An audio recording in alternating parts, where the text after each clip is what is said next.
So it's 2:30, so I want to welcome all of you who are already joined. I'm sure there'll be several that come in the next few minutes, because I know when I jump from Zoom call to Zoom call, I'm often late. So this will give me a time to do a little recognition. Today's presentation is on how to use Terra. So if you participated last week, you saw an overview of data science and an overview of the ScHARe platform. If you didn't participate last week, I'm going to go over the ScHARe platform very quickly, so you're not going to be left in the dark.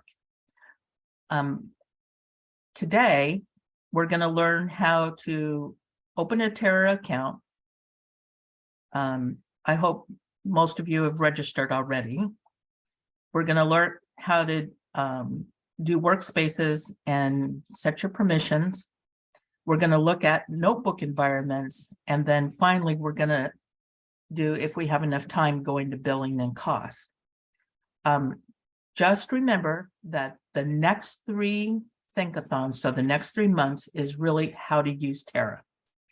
And as we had said in the first Think-a-Thon, and I'll repeat now, is that once you learn this Terra platform, you'll also be able to use many of the other platforms that also use Terra, like Anvil, Biodata Catalyst, all of us.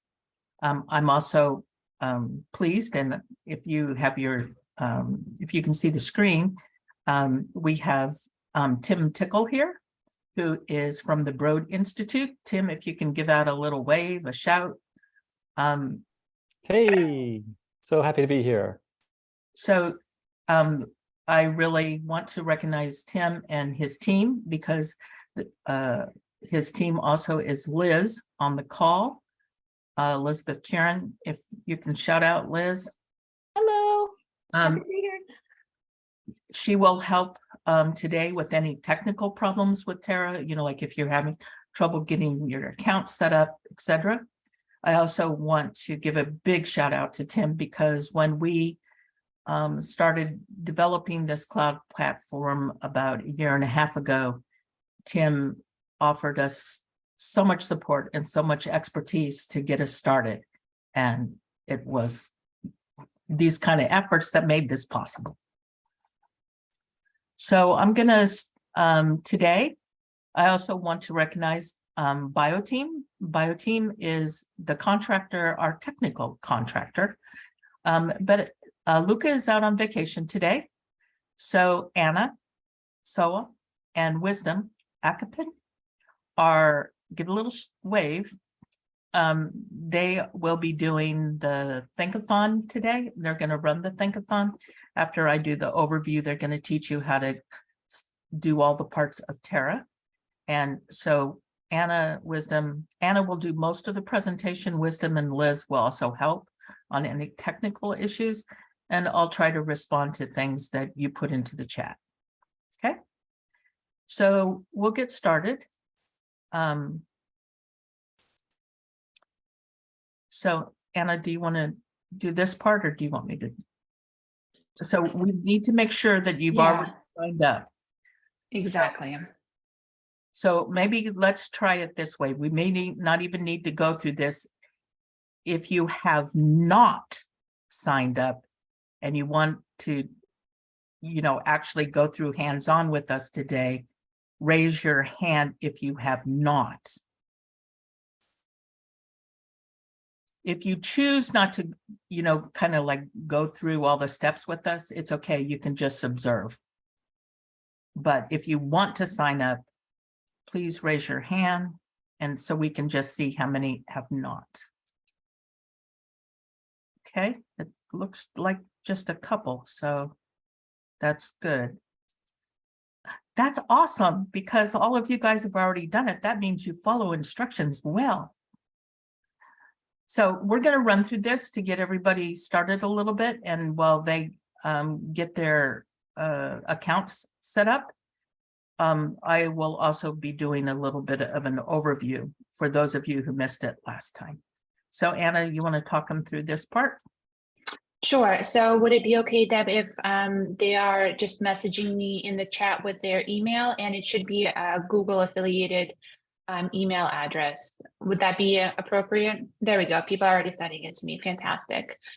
So if you would like to be added, and this is not going to cost anything. It is just for your ability to join our Think-a-Thon today, and so it won't commit you to anything. Yeah, that's Yeah, that's a very important part. exactly. Every Think-a-Thon is free to use. We have a free account, and this is why we're asking you to sign up. So if you have not signed up prior, please put your email into the chat. And Just message me. I'm getting a few messages. So as Deborah goes through the presentation, I will go through these email addresses and add them to our account. To our temporary account, to our free temporary account for this Think-a-Thon. Exactly. Thank you, everybody. I appreciate that.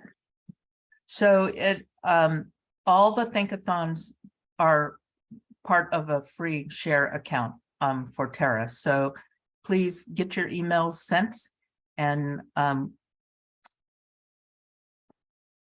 Anna will take care of that, and Liz will help if any technical difficulties along the way. And I'm going to do, while they're adding people's names, I will do a brief overview of what ScHARe is.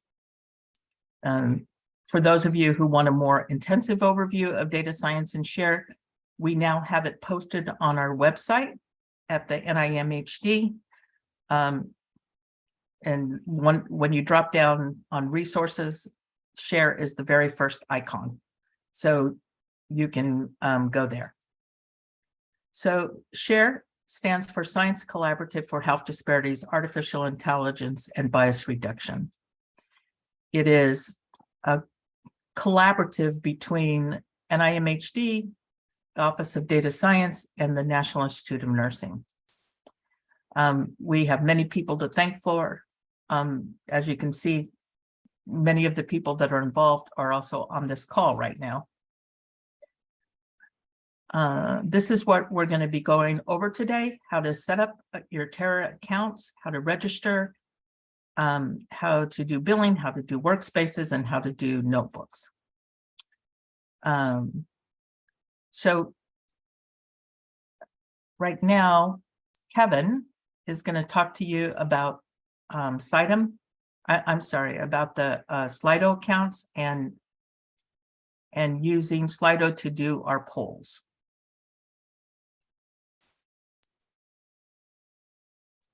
Kevin? Thank you, Dr. Duran. Sorry, I was on mute there. I just want to quickly talk about Slido, which is our attendee engagement tool that we're going to be using here today. And so to use Slido at certain points during today's presentation, we're going to prompt you to fill out a poll question or a poll or a survey, something like that. To use Slido, you can either download the Slido app on your phone or simply go to slido.com. To join today's Slido, you're going to go to slido.com and enter the code Terra1. That will bring you to the Slido that we have open for today, where you see enter code here. For those of you who are going to slido.com, you'll see a blue box like we show here on the screen. You can also use a mobile. Yeah, I think I still have it. So you need to, I'm going to stop sharing so you can show the Slido. Because I think it was showing my screen. Can folks see my slide here with the Slido information? Okay, great. Okay. So what I was going to say is you can also use a mobile device to scan the QR code that you see here on the screen, which will also pull up the Slido. So when we get to the time for Slido, the code will be displayed on the screen. So no need to worry if you haven't gotten it yet. But we will get time, but you will have time once we get to the interactive portion of today's Think-a-Thon. Just a few other housekeeping notes that I wanted to touch on. At certain points in today's presentation, the presenters will open the floor up for questions or or maybe comments, but please keep yourself muted until that time. We want everyone's cameras off. Make sure you're muted unless specifically prompted to do otherwise. If you do have questions, as we've been talking about, please feel free to use that Zoom chat.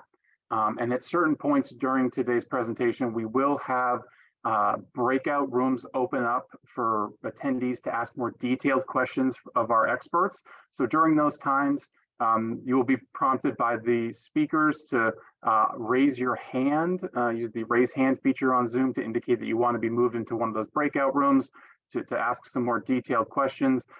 So either raise your hand or use a private chat to Mark Gifford, who's part of our event team here, and they will move you into those breakout rooms at those designated times if you have detailed questions that you'd like to ask of those presenters. For the sake of everyone participating today, if your audio is unmuted when it should not be, and we start to get feedback from your line, just a heads up that we will mute that line.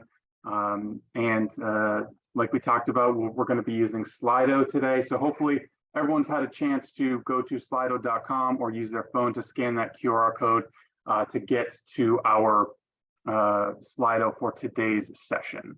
And so with that, Dr. Duran, I will turn it back over to you. So everyone should go to Slido. Is the poll up, Kevin? Because we should do the poll. I will go ahead and pull it up now. So Dr. Duran, I don't know if you want to start sharing, or I'm sorry, if you want to talk about the first poll here. Yeah. It is open.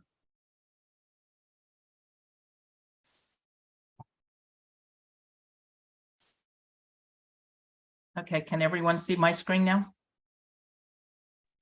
Yeah, okay, good. Okay, so the first poll is really asking what your level of experience is with both Python, R, cloud computing, Terra, and the research topics. This is important to us because we're really trying to target people who have little to no experience. So if you click none or some, you're our target audience. So if we can please fill out the survey now, join Slido. We see those responses coming in, so thank you so much for everyone who is responding. Up over 20 responses at this point. Dr. Duran, you just let me know when you want me to start showing those results so we can see what folks had said. Well, I'm hoping that a little more people will respond. So take a moment and join Slido.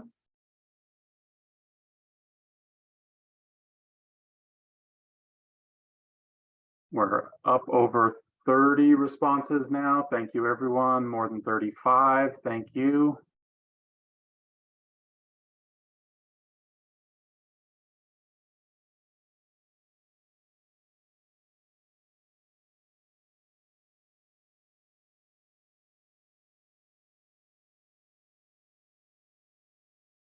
Okay, Kevin, can you give us the results?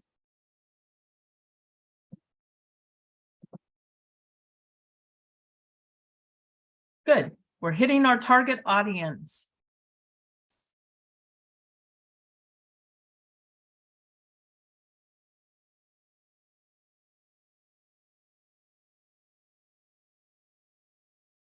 So this is with cloud computing. Oh, good. None with Terra. So this is really good for today. We're going to try to walk you through very easily so that you can next time put some on the Terra question. Next. That's great. We have health disparity researchers. We have health outcomes researchers. Good. Do we have any algorithmic bias? Awesome. So this is, thank you for responding, and we'll move on to the presentation. Can people see my screen? No, Not yet. No, Not yet. not yet. Let me go back to sharing it.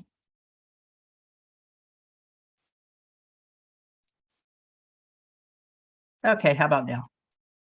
Yes, we see it now. All right, then, good. Okay, so let me go quickly over what ScHARe is before we get started into Terra. It's a cloud platform. It's mostly population-based data science types of data sets in like social determinants of health, social behavioral and environmental. We really are trying to target women and underrepresented populations because we need to have more diversity in the field, and we have to have more expertise in health disparities research to use big data for their research efforts, because using big data actually gives you insights into mechanisms that we've never had before, that a laptop just can't give us. We want to leverage big data for research, and we want to look at bias mitigation strategies, because as we know, most of the AI tools that are out there now has demonstrated biases, both for women, minorities, poverty, and we really don't believe that they can go away, but we have to raise awareness on how to make them to recognize them so that we can mitigate them. The components of ScHARe is we have a data sets. In the next phase, we're building a repository. We have computational tools, which you're going to see over the next 3 months, because they're housed in Terra and on the GitHub platform. And we will also show how we can create workspaces that you can either do your research by yourself or in collaboration with other people. The data sets that we have are public, available, well, it's also the term called federated data sets, like the American Community Survey. But we also will have 2 other types of data sets, which are hosted data sets like the Behavioral Risk Factor Survey. It's not federated, but it is national and publicly available. And then we have funded data sets. And most of these will come in the next phase because they're related to the projects that that are funded.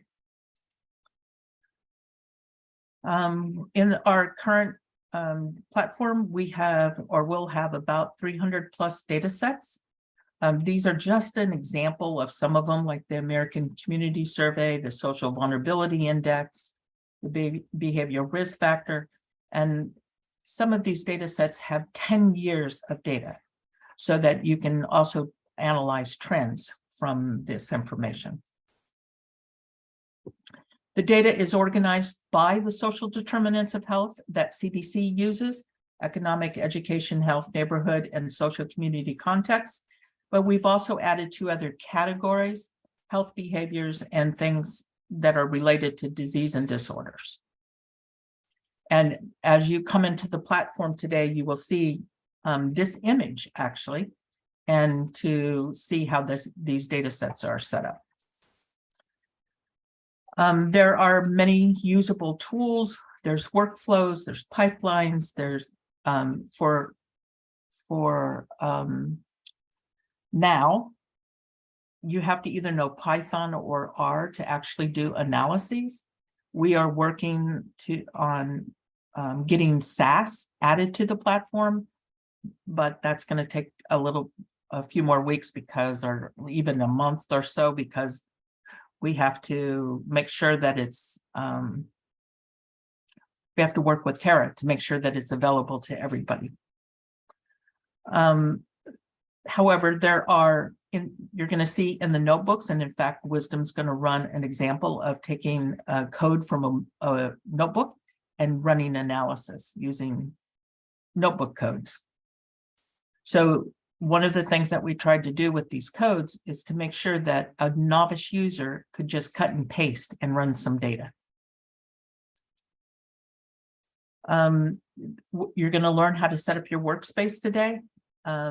Eventually, we're going to also be part of the RAS. For those of you who use the other NIH cloud platforms, RAS is a single sign-on, and once you single sign-on, you have access to all of those data sets, and eventually we will be part of that. We're also focusing on bias mitigation strategies, but I'll skip that for today because that's not what we're going to do.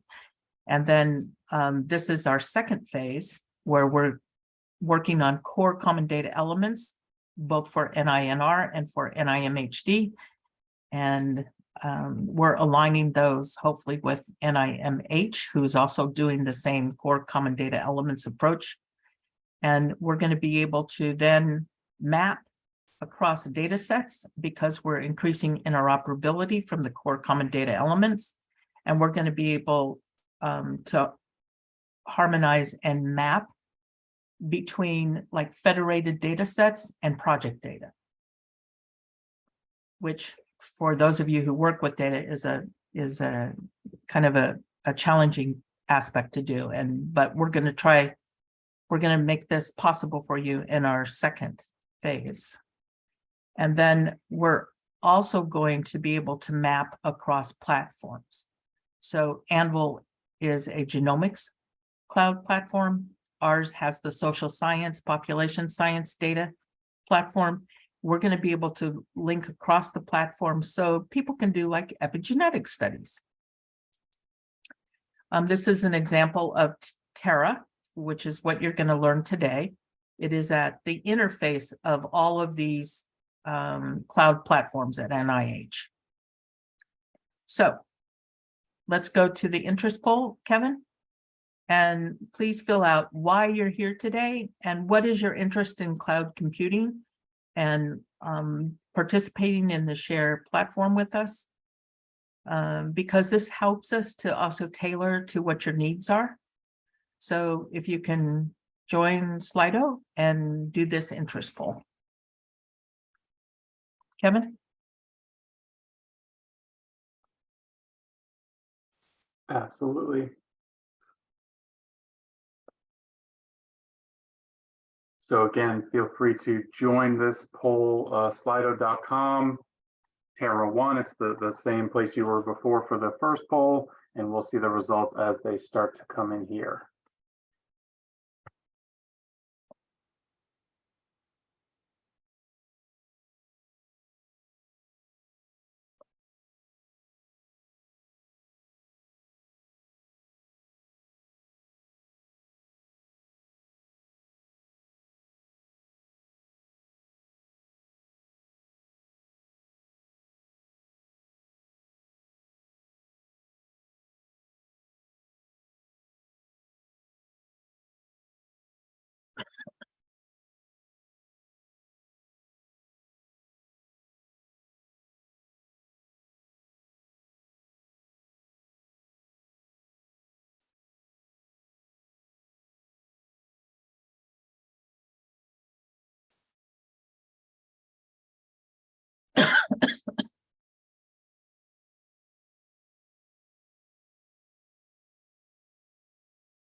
Okay, it seems like, again, we're really wanting to use the cloud and cloud computing tools to gain new interest. So I'm very happy because this is exactly what our intent is.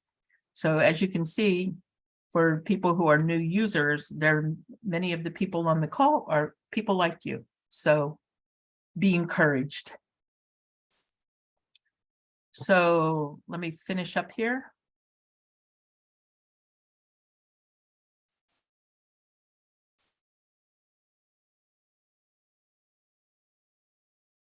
Can you see my screen again?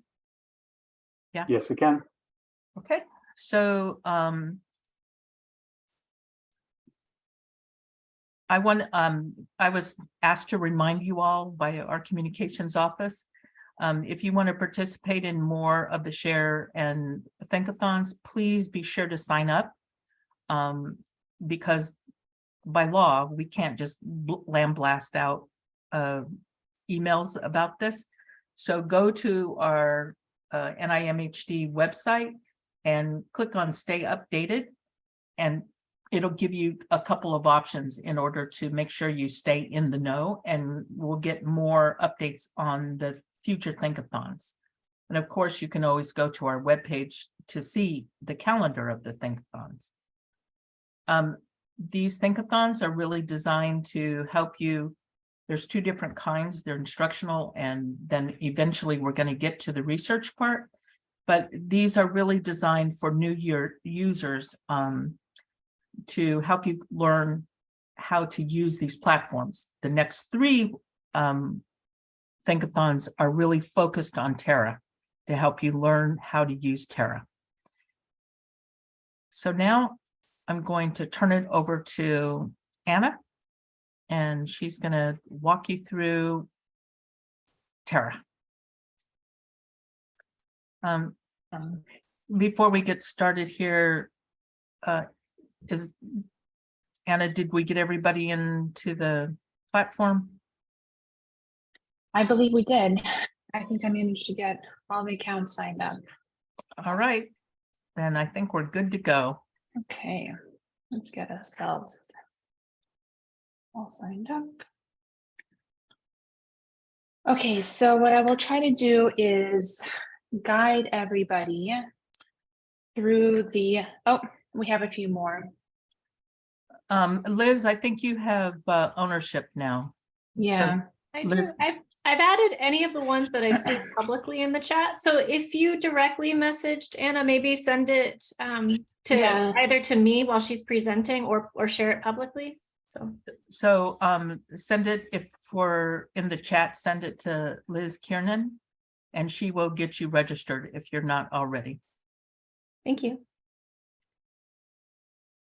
So Anna, you can Okay. present, Yep. and Liz will take care of the Fantastic. registrations.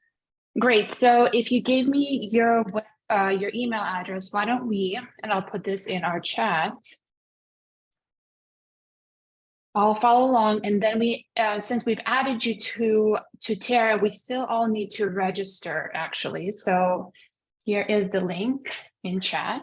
So you will have to click on that. If I can get this up and running.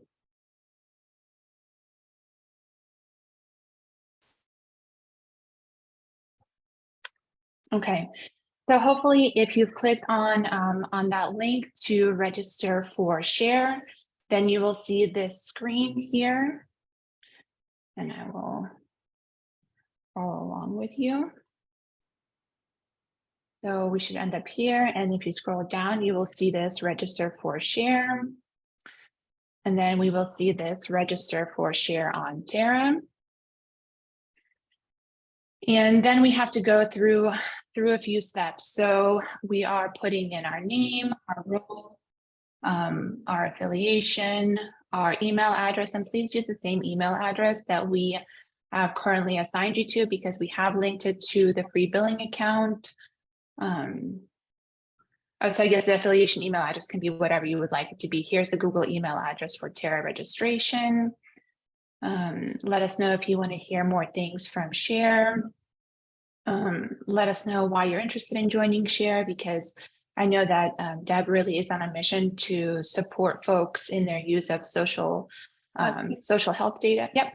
Yeah, so we have this bottom part already done in the presentation. So Okay.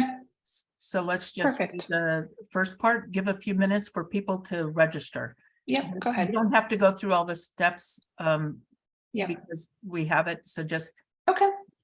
get the name and the email and Okay. All righty.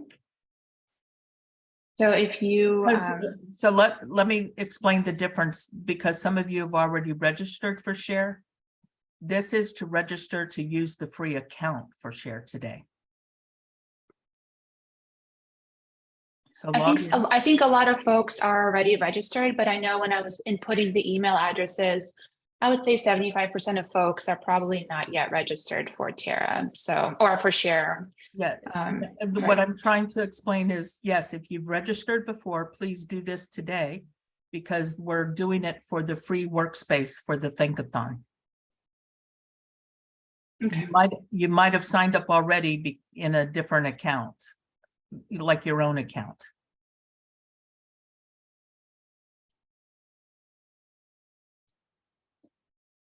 So then after we give folks a few minutes to go through. A few minutes. Even though it says 3 business days, you're registered because we already have that's the general message. Because we've already approved your email, so don't worry Right. about this, says 3 business days. We've already registered you. Right. So then this would be the second link I just posted, and this would actually take you hopefully then to your, actually, I think it won't take you here yet. This is me being logged in. It's gonna take you to the login to Terra. Mhm. There we go. Okay, let's just, before we move too fast. Yeah, wanna I make agree. sure everybody is there. Let's try. I mean, I'm sharing my whole screen, so I won't open my chat just in case someone is sending me a question. I Yeah. don't want to expose your question. So if you have a question, go ahead and just Send it, message Liz or Wisdom. Mhm. and me, I mean, any one of And us. Deb, yeah, exactly. So let's raise your hand if you're not registered and you want to be. If you're not in it and you want to be. So let's do a hand raised and we'll try to work with you individually. Looks pretty good though. Okay. Let's keep Okay. going through it. So Anna, let's go to the next step. Exactly. So when we are here and we click on login, it's going to ask us to log in with our account, and please log in with that same Google account or Google affiliated account that you provided for us to add you to the free billing account. So as demonstrated here, select sign in with Google, and that should sign you into Terra, and you have to obviously complete your full sign in. We're going to give you a few minutes to do that.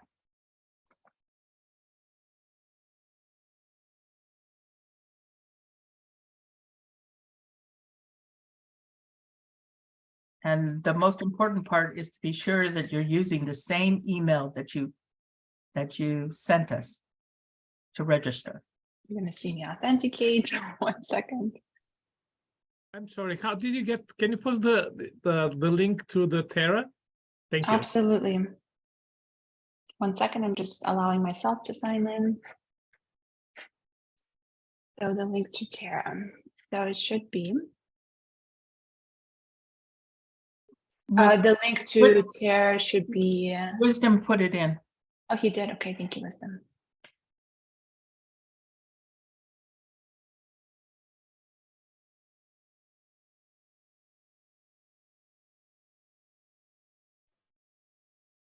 Yeah, if everything's set up properly, then this link should take you to the temporary Think-a-Thon workspace we have set up for you. Is that not working for anybody? Because likely if it's not working for somebody, then it's not working for somebody else. So let us know, speak up, and we can navigate that with you. Okay, and you could either raise your hand or email Message. or I'm sorry, chat. Wisdom, Liz, or myself. Yeah. And so if you go through this phase, which is essentially authenticating with Google, then you should come to this step and it will ask you to put in your name and that same email address to actually then create your Terra account. So is this access temporary or This lifelong? access is temporary for Think-a-Thons.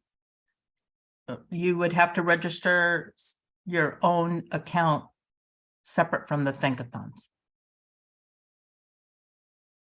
Oh, can I just confirm something? Go on. Oh, Go ahead, Liz. Yes, if you are able to sign into Terra, where Anna prompted you to log into Terra. So when you go to that workspace link in the chat, that means that you are registered for Terra, and you'll stay Great. registered for Terra even after this workshop, but you won't necessarily be able to access the workspace, but you'll still be able to access Terra.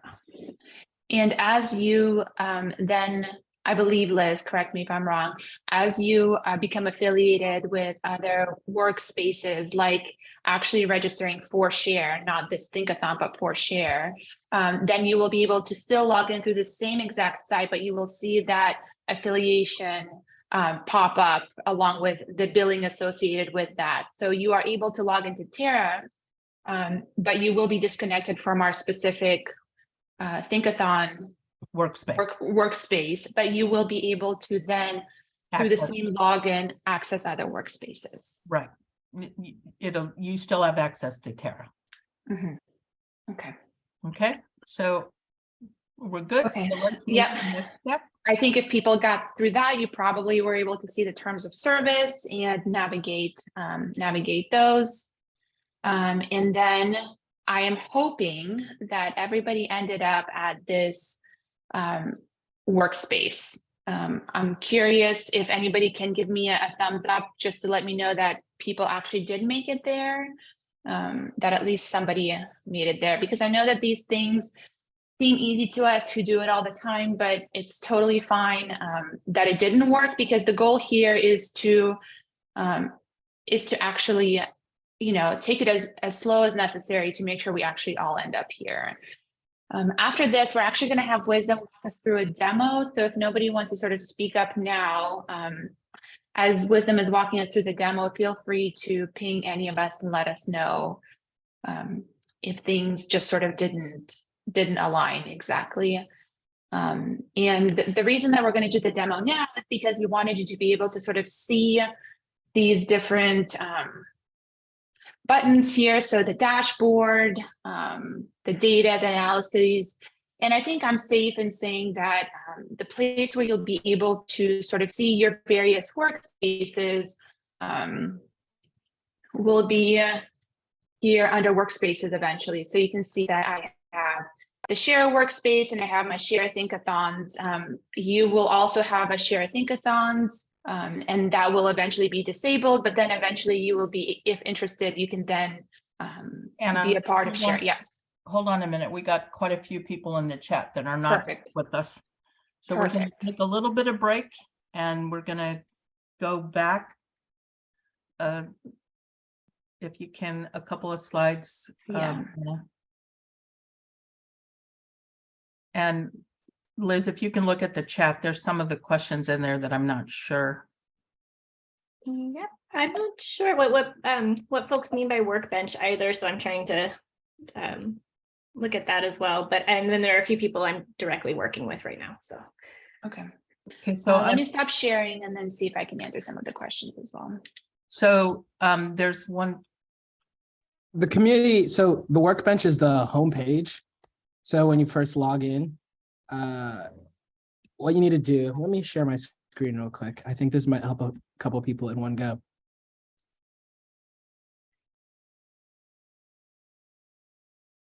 All right. Can you guys see my screen? I think this is exactly where it took people. Perfect. Yeah. So this is just the homepage for all the Terra workspace related stuff. What you'll want to do is go to this drop down, this column hamburger menu on the left. Click on Workspaces, and you should see, if nothing else, at least this ScHARe Think-a-Thon one. And that should get you to where we are. Provided you're registered, this should be where we want you to be. Wisdom, will you go back and do that a little bit slower? Yep, one more time. Yep. So here's the homepage. All right, and on the far left, top left corner, we have the hamburger menu. But everybody just go with you, so go slower. For sure. Yep. So once you're on this column, hopefully we got everyone there. We have this the second button below your registered icon. That'll be Workspaces. Click on that. don't be spooked if you don't have as many workspaces as me. You only really need one for today. And that is this ScHARe Think-a-Thon's one. And by the way, let's just pause here for a minute. This is what we're going to learn to do today, is to set up the workspaces. So we have already set this ScHARe Think-a-Thon workspace up for you, but you're going to learn today how to set up your different workspaces. And as Wisdom said, these are workspaces that we already have set up because of other things that we do besides Think-a-Thons. Exactly. Brilliant. Yep. So you see this ScHARe Think-a-Thon's workspace. Click it. And yeah, just another thing, a few people said that they're sort of seeing some Google is currently synchronizing. That is totally fine. Continue on. Yep. Yeah. Oh, yeah, that's a great call. It does take a second, yeah, because Terra's backed up by some Google Compute. So don't be spooked if it takes a while to set that up and synchronize with whatever Gmail account you. And you so have. once you click on the ScHARe Think-a-Thon web link, this is the page you should see. Exactly. So everybody good there? Let's not move until we get everybody there. Let's have everybody on that page. Okay. If you're not on the page and you can't get there, chat Liz Kiernan and she'll help you get there. Or Liz might be overwhelmed, just put it in general, sort of monitoring general as well. But I think that sort of navigated the rest of us who ended up in the workbench. So thanks, Wisdom. No problem. Okay, so And you can take it away if you would like. Sure. Yeah. So let's talk a little bit about why we're even doing this, right? If you're already stuck here a little confused, you're like, why are we putting in all this effort to figure out this software? Well, the kind of research we want to do is necessarily cross-cutting. And we have a pre-baked example of future tutorials and a little bit of compute that I've already ran before we started here. So one thing you could do, for example, one thing that'd be really cool to do. okay, hold on just a minute, Wisdom. So don't try to click anything right now. What Wisdom is trying to do is he's going to give you an example of a notebook that already has code. So what he's showing you right here on your screen is this is already code in a notebook. And the notebooks are already on the ScHARe space, because this code allows you to be able to run analyses of the data, but you don't necessarily have to know Python or R to do it. So he's going to just sort of demo for you this idea to be able to use the data so that you can see the benefit of using the ScHARe platform. Exactly. So let me actually take it a step further back, because I remember how. So just observe right now. Yeah, how that poll ran. So what we're looking at is Jupyter Notebook, and Jupyter Notebook is actually a cloud compute interface, right? A digital notebook that lets you combine live code, equations, narrative text explaining context, and visualizations, right? So this notebook right here is something that our colleague Luca already made. And I ran these bits of code that are taking libraries that allow me to plot and query, right? So to retrieve filtered data from the deprivation index, the community deprivation index we have here in the cloud. So what we've done is select. Okay, let me back up and interpret what he just said. So what we have is a data set, and this code is already linked to that data set, so that he's going to run the code to show you to demo how the data set works with the code. Exactly. It actually takes a while to, it took a while to crawl But yeah, we selected from this public deprivation index by census block. We've taken the states, right, and we've grouped them. We've taken the data by census block and grouped them based on their states. And the output is this. We have this summary. This doesn't mean much to you, but the final plot gives you a mean sense of percent of the state that is deprived, as defined by the data dictionary in the data. And this is really pretty. And this is the tip of the iceberg in terms of analysis you can do. And you'll be able to do this and much more, hopefully by the end of our tutorials and our set of Think-a-Thons. So Wisdom, can you scroll back up a little bit? Mm-hmm. A little bit more. Right here. So this deprivation index is a type of data set. And this is the type of code that you would see if you were using R or Python. But the code is already, you can just basically cut and paste it. Yeah. And when you run the code, if you scroll down now, Wisdom, right here, nope, up, stop. When you run the code, you're going to see sort of this descriptive data summary, right? This is what it would look like. And you can also get visuals from the data, like down below. Yep. Because, stop, please, where it says there to plot the data. So basically that summary data was plotted, and this is the code to plot it. So all you got to do is basically cut and paste it. And once you plot the data, this is what it'll look like.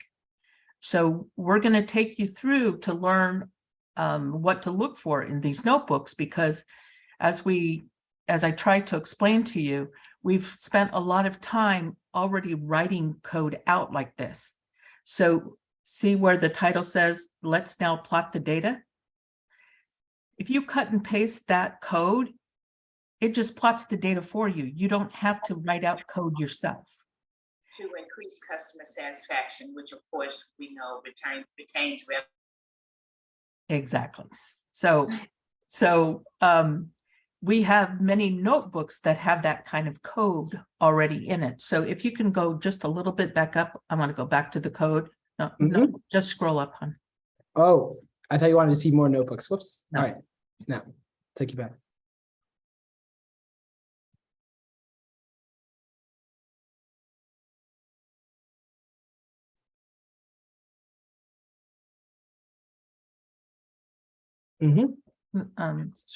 Wisdom, this is using R, right? So we have, this particular This- example is yeah. using R.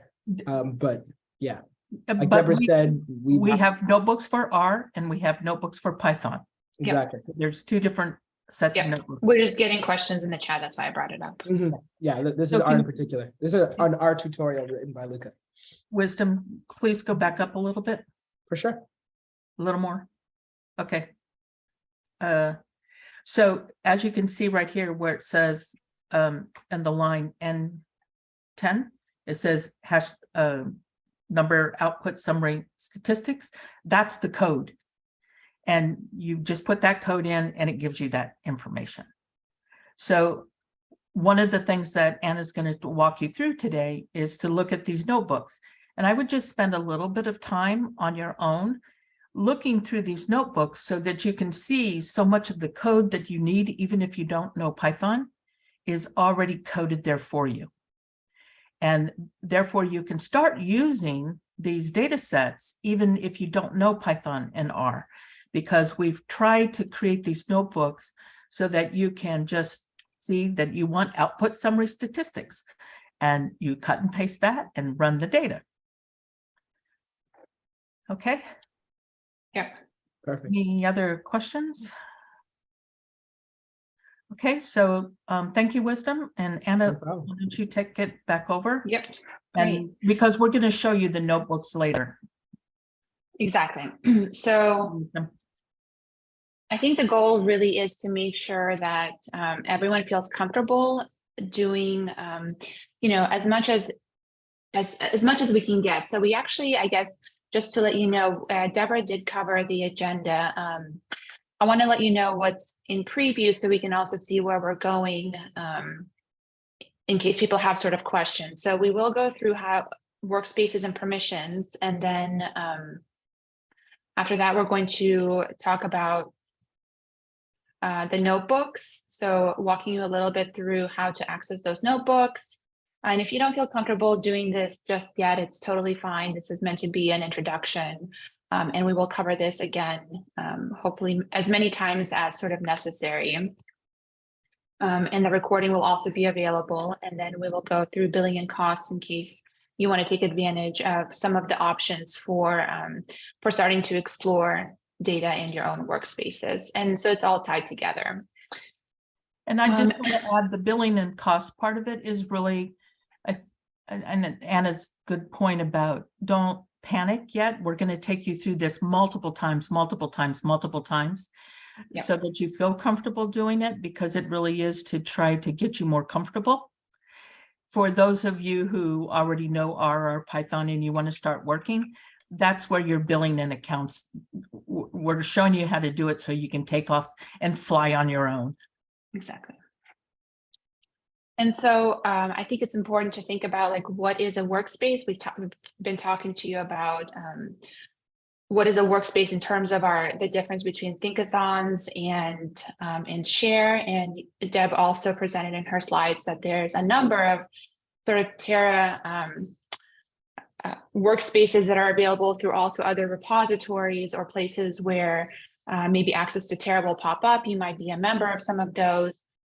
Or maybe hopefully a future member of some of those if that's relevant to your work. And so it's really a dedicated space for you and your collaborators to work on the data that you want to give them access to, and to run the tools and analysis that is appropriate for you, and then to share those things in an appropriate way, and in a way that sort of preserves the appropriate permissions for internal collaborators.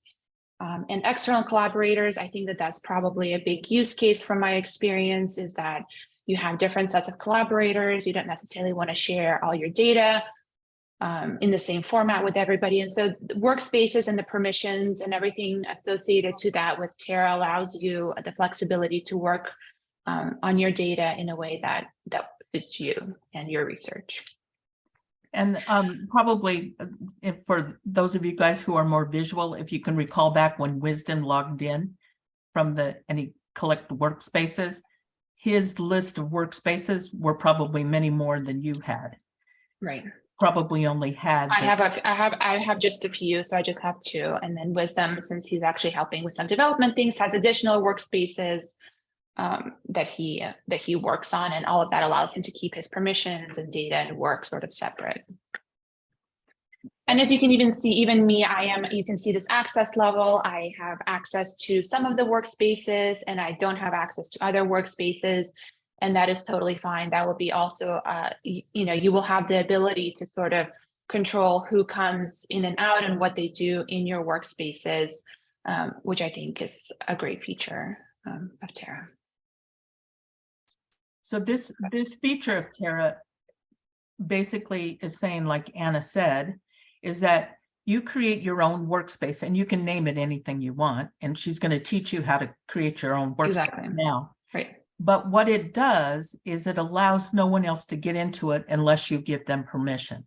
That's why we had to have your emails in order to put you into the ScHARe Think-a-Thon workspace, because you could not have gotten into it if we didn't do that.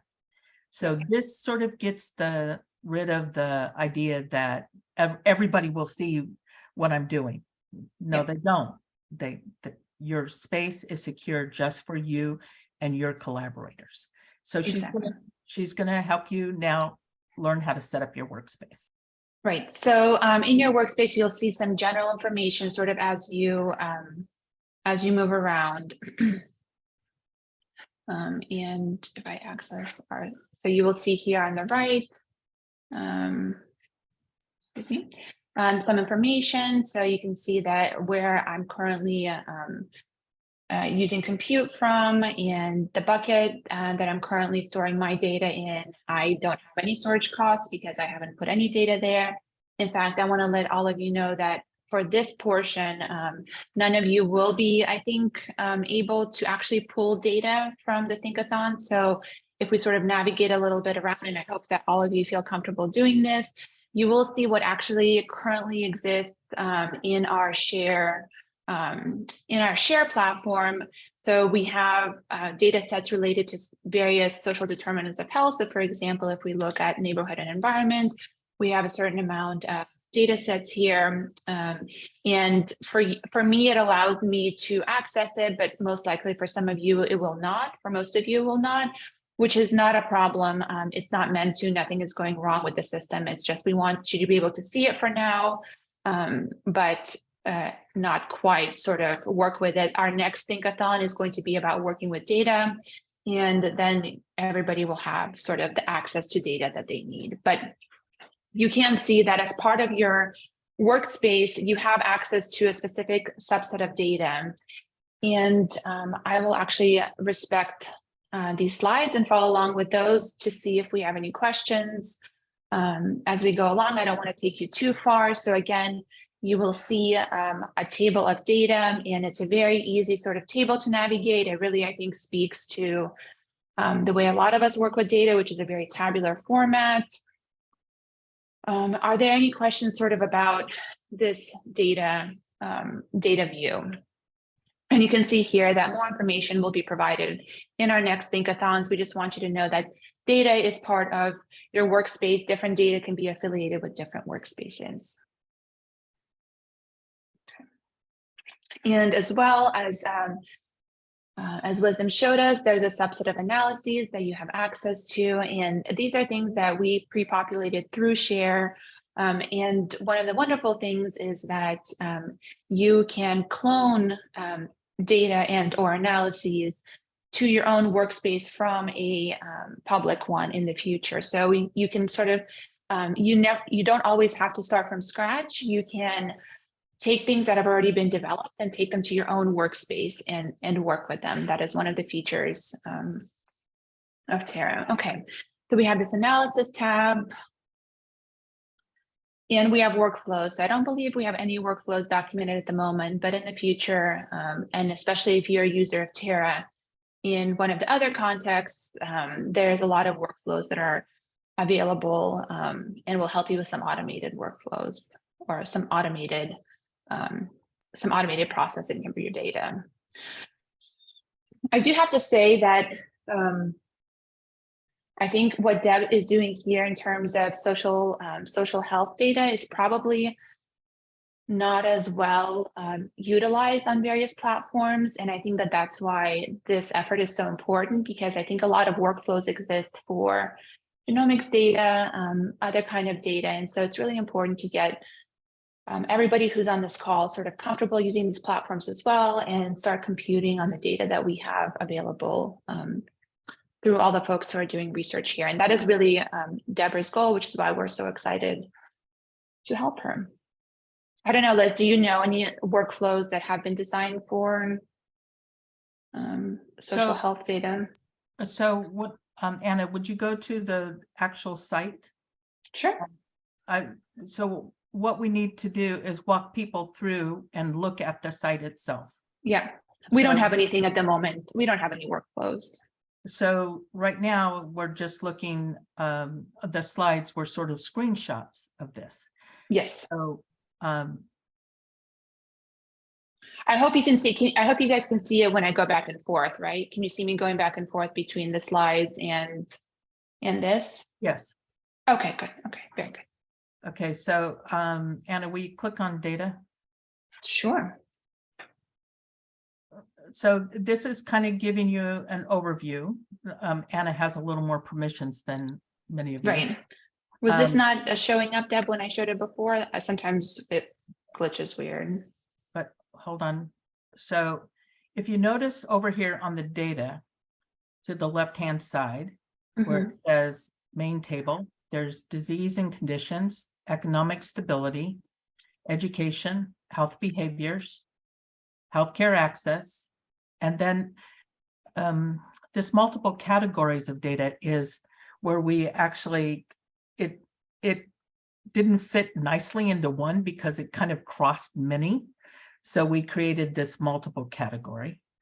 And we have neighborhood and built environments and Social and community social and context. community context. Go to the health behaviors one, please. Sure. So notice that in here, so this is the way the data is organized. And here you notice that BRFUS is many lines right here. That's because we also have oftentimes many years and many cells. So some of this would just be beneficial if you just came in and looked around. We're going to go more in detail on how to get your data sets into your workspace next Think-a-Thon. But I want you to, in this next month, between now and next month, right? I want you to really look at these different data sets so that you can get a sense of how you want to create your workspace and what data do you want to put into your workspace. And I think one thing that everybody can do is hopefully at least be able to see the homepage of these data sets. And so even if you don't have the ability to download it immediately, you could go and explore it. And some of these are relatively small. So we've also sort of put the sizes here. And if you wanted to see it for now, you absolutely most likely could go to the homepage and download the data.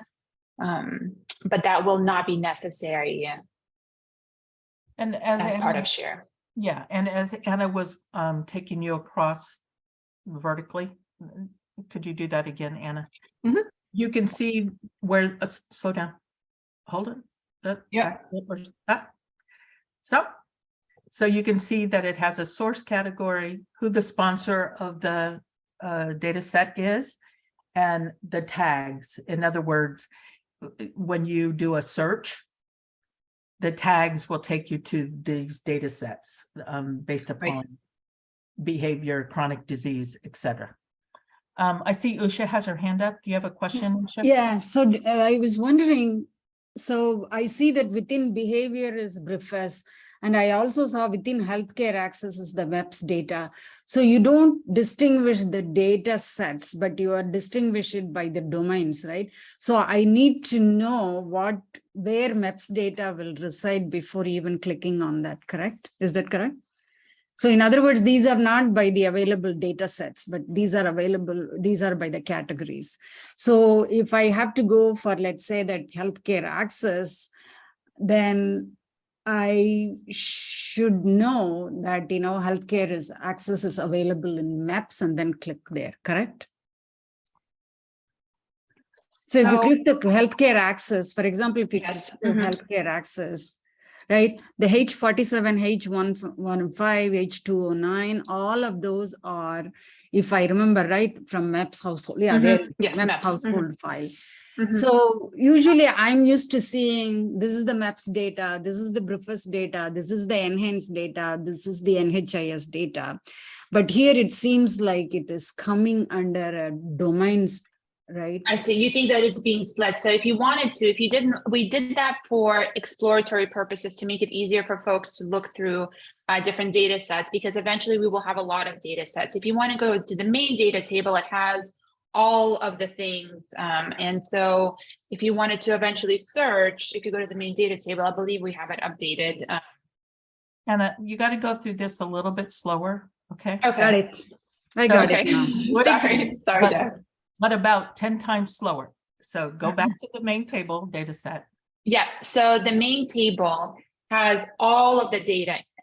So if you see the 118 will just be a summation of all of these other values. And the reason why we sort of also broke it down into the other categories is really just for the user to think about other data sets that fit their interest. So for example, if somebody knows that they want MEPS and they see it under healthcare access, at the moment, we don't have anything else besides MEPS here, but eventually we will. They would be able to come here and say, oh, here's some more data sets that are also associated with healthcare access. Maybe I can explore or integrate those. But you do not have to sort of, I think your question was, do I have to locate the category where each of my data sets was to use it? And you do not. You can use it from this, or you can see all the data sets under this main data table. Is that right, Deb? Is that how you would explain it? Yeah, so the main data table has every data set. So if you want to just look for MEPS, go there. Yep, and you can use this search here. And for example, say, oh, I wonder if they have MEPS. And here's what you would find. But because we are really trying to advocate for the social determinants of health, and this is where so much of our data is going to be categorized, we've organized the categories by the social determinants of health. So that breaks up different data sets, right, according to categories. So you can do it either way. Thank you. Got it.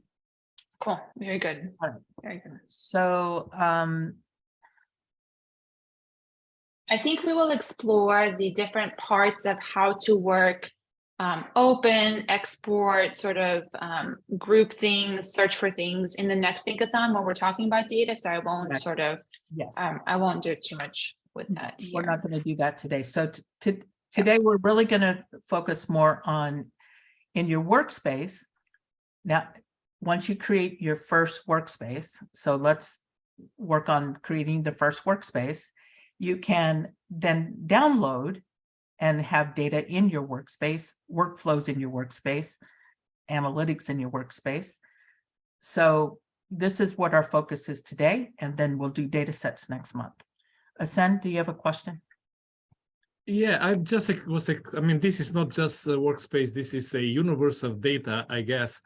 It's so broad and wide. And I was just thinking about, how to organize and navigate through this really kind of universe of data, meaning number one, might be really helpful because as I go through the meta tags, I don't see the level of the unit of analysis. Is it individual data, state, county? That might be helpful. Asen, we're going to do data next week. Okay, good. Month. Thank you. Thank you. So we're going to work on workflows and workspaces today. Yeah. Okay. I guess I do have to say as well, Deb, that I think that there's going to be inherently sort of some limitations to every place where you work with data. And so just from my personal experience, as I'm now working with Deb and the Terra team, but I've also worked on a number of other repositories that also host data and try to allow folks to come in and use that data. And you're right, each one has its own ways of sort of allowing you to see that data. And Terra has its own way. And as Deb said, we will cover it. But I think, we have to sort of have to be prepared for the fact that there will be limitations with Terra as there are with anything else. But there's also sort of really valuable things. And so I think your question, even if you bring it up at the next Think-a-Thon, just sort of think about it in that sense. Okay, so the workspace that we will create with Terra will allow you to at least have this interesting dynamic between having internal collaborators that you actually want to have access to your data and your notebooks, and have external collaborators who maybe you only want to see what you've done or see your results, but not actually be able to do things with. So at the top, click on the menu. Again, in our little burger icon is Wisdom called it, which I think is genius. So Anna's going to show you these slides to show you what we're going to do. And then she's going to take you to the website to do it with you. So first look at the slides and just observe. And then she's going to take you and do these same steps on the actual site. We Okay, can do that. Absolutely, we just- can do that. so just observe right now. Sure. So we would click on groups, and then we would give a new group. And in this case, we will actually create two groups because we have an internal group and an external group. And so you could give the group a unique name. Please do not give it this name. This is not a unique name. So just call it something like internal collaborators, maybe like a lab affiliation or something that's unique to you. And so we will enter in two different group names. I think that it's okay if I go ahead and do this already. So we would go to our little burger icon here. And then Go slow, go slow. yeah, and then the one under my name, right above workspaces. So we would do the drop down and then we would click on groups. Okay, let people get there. Okay.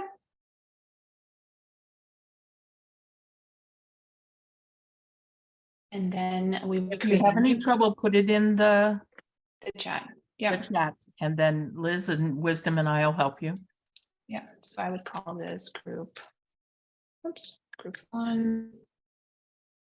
Internal SOA. If I still had my old lab. And feel free to go ahead and do this just like she's doing it. Yep. That's why you're able to do that. We want you to practice. And if you see it has a group email associated with it that you did not generate, so this is not something you input, it is sort of part of Sure. Google and Terra, right? So this just appears for you. So when I create the next group, which will be group 2, external, and then I click on create group. So I have my my two groups that are currently, I am admin of both, which means that I am in charge of both groups. And they each have a different email. Mhm. Just hold on. So everyone, let's try creating on your own. Everybody should have done that. Create an internal and an external. You can name it your last name, whatever. It doesn't matter. But It make doesn't sure that matter. it's, don't use SOA. Yeah, right. Right. Name it whatever you want, but don't use SOA. Right. And I believe that it's possible to, I guess it's not possible to rename it. Liz, is that right? You can't rename it? I don't believe you can rename a group. You can delete it and then create it again, but yeah, I don't. believe Yeah. you can. Okay, so what you guys will see on your screen, could you go back, Anna, please? Yeah, sure. Is you'll see your group 1, group 2, and probably ScHARe Think-a-Thons, because my guess is the rest of you don't have these other, Yeah. like ScHARe and ScHARe contractors. Those are work groups that were created before. So on your screen, you should have 3 work groups, the ScHARe Think-a-Thon and whatever you did for group 1, group 2. So How are we Liz, can you feeling? help Toyin, please? Toyin, would you email Liz directly, please, or direct so she can work with you? Sure.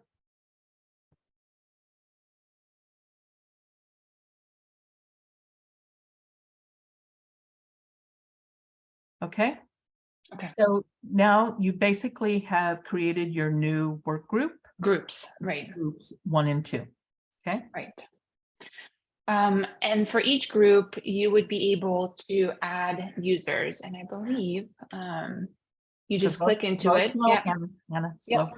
I just wanted to make sure, actually, I wasn't sure if I need to go somewhere else. So you would just click into it. So you would click my internal group, which is my lab mates. I guess for these purposes, I would click into it and it already has me. So this is my email account and it has my role. So it has how I want to be able to use this to this workspace. And if I wanted to, You can add me, Anna.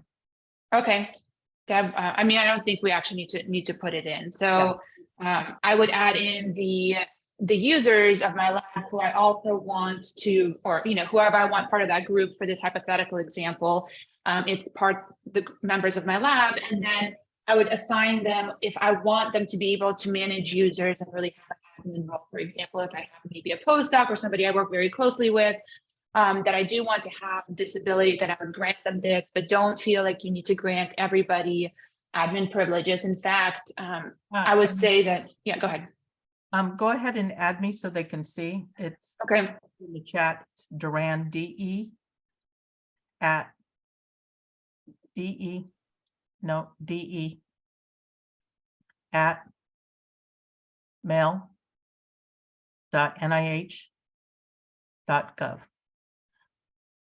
So then you click add user. Yep. And now Anna and I can both get into this workspace. Yep. But I am the admin and Deborah is just a member. And so you can see the different permissions difference because she's in charge and I'm just a member of the group. And this is what is important about creating your own workspace, is because you can have as many members in as you want, or you can remove them.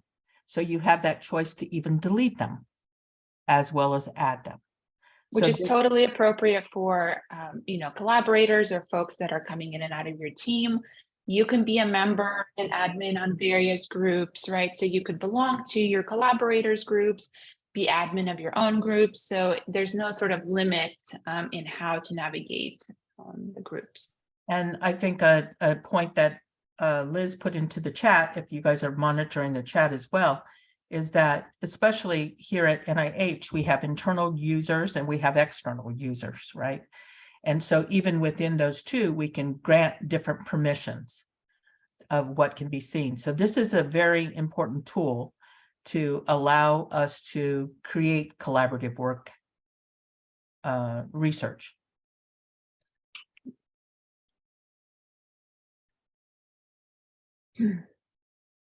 Right, so you would add folks to your internal group.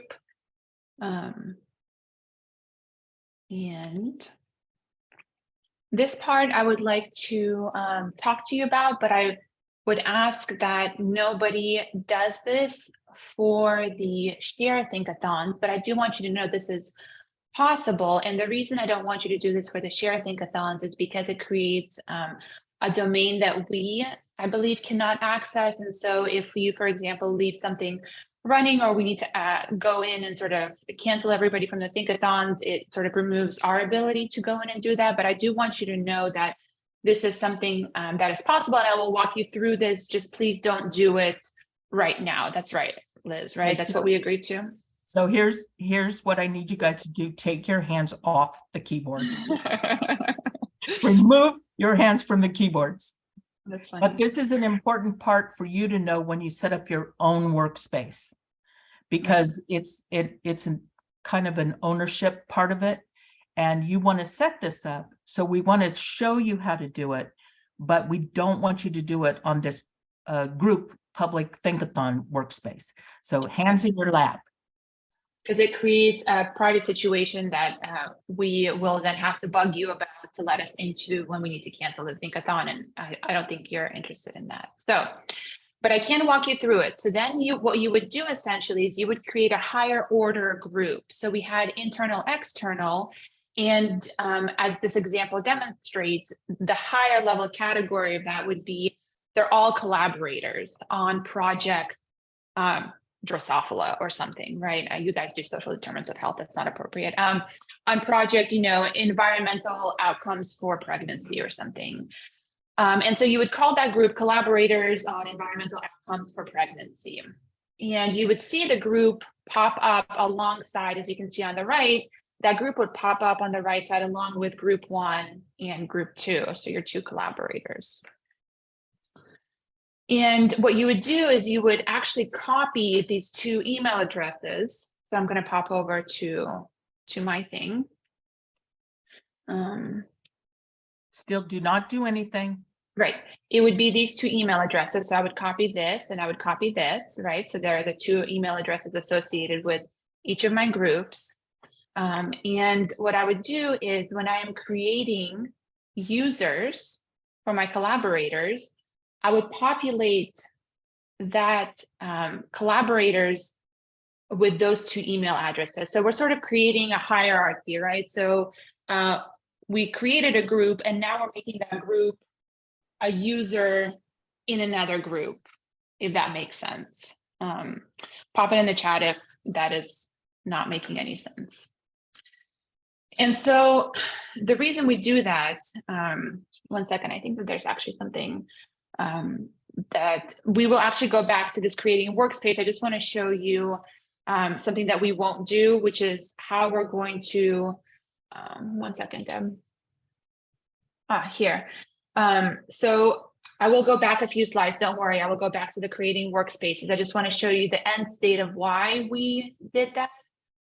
Is we would here in the workspaces where it asks for the authorization domain, we would then put this in, and the very last state, which I'm going to skip through, is, as you can see here, we would give them different permissions, which means that you would be the owner. If you can see here on the left, you would be the owner. And then you can see that your internal collaborators can compute in this workspace. They get this one assignment. And your external collaborators would only be able to be readers, or meaning that they can share and sort of look around. So that would be the end state of having these authorization domains, but we will, again, not do it in this exact instance, but it will be possible when you go through these slides and create a workspace for your specific research teams. And Anna, just pause for a minute. So yes, exactly. So what this basically means, and this is why we didn't want you to do it, is that when you set up your authorization domain, it also links to your billing accounts.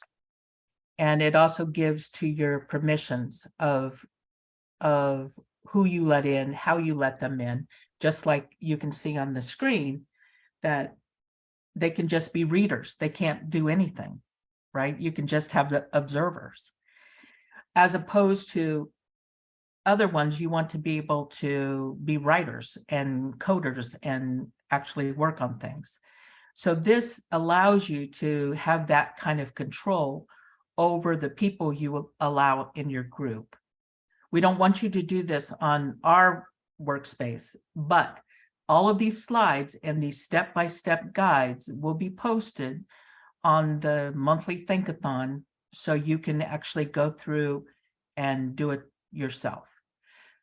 So once we show you this, Anna's going to take you back and we're going to actually create your workspace. A workspace, yeah. Exactly. So I see the number of chats sort of going up. Have we addressed all of those, Deb? Yeah, and Liz is answering almost everything, Liz and Wisdom, so. Perfect, great. So we just, so the question is, are we going to create a workspace? Yes. Yes, Here we go. Now. We're going to create a workspace now, exactly. And in fact, we could do much more today. Let's see how far we get, but we will definitely create a workspace.